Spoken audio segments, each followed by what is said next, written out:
ம்.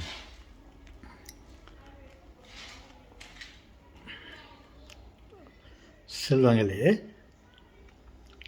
வணக்கம்.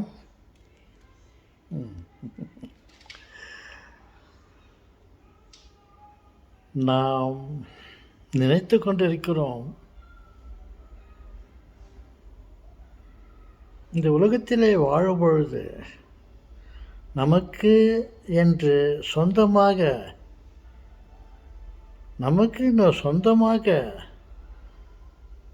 வீடு இல்லையே. வாழ்ந்த காலத்தில் நம்மளால் ஒரு சொந்த வீட்டில் இருக்க முடியலையேன்ட்டு கவலைப்படுகிறோம் இல்லையா? பாருங்கள், இந்த உலகத்திலே நாம் பிறந்து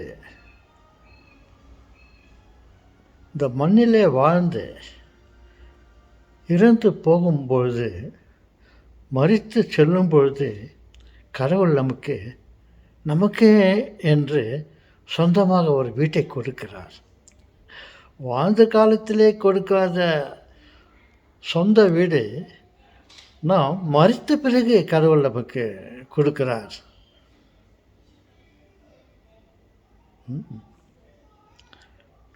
நமக்கு இந்த சொந்தமாக ஒரு நிலத்தை கொடுத்து அனுப்புகிறார்.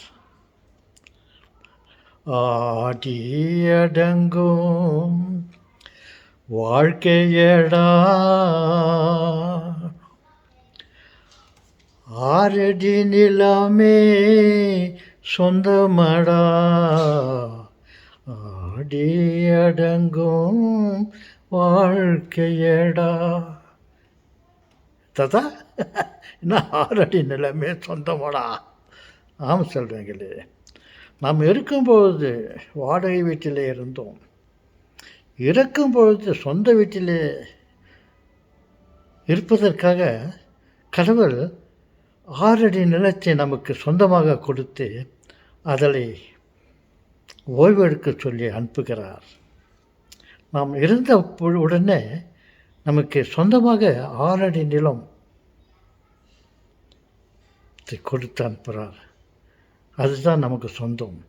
இந்த நாட்டில் உலகத்தில் நாம் வாழும்போது எவ்வளவு சம்பாதித்திருந்தாலும், எவ்வளவு சொத்துக்களையும் நிலங்களையும் சம்பாதித்திருந்தாலும், அவர்களெல்லாம் நாம் சம்பாதித்தது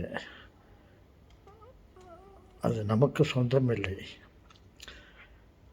ஆனால் நாம் மரிக்கும் பொழுது கடவுள் நமக்கு என்று ஒரு 6 அடி நிலத்தை சொந்தமாக கொடுத்து அனுப்புகிறார்.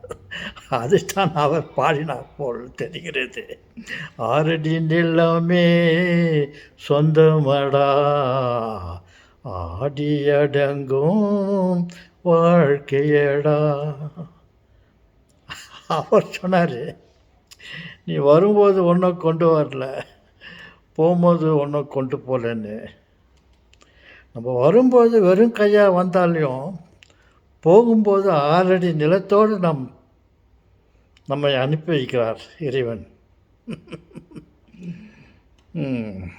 அதான். ஓகே.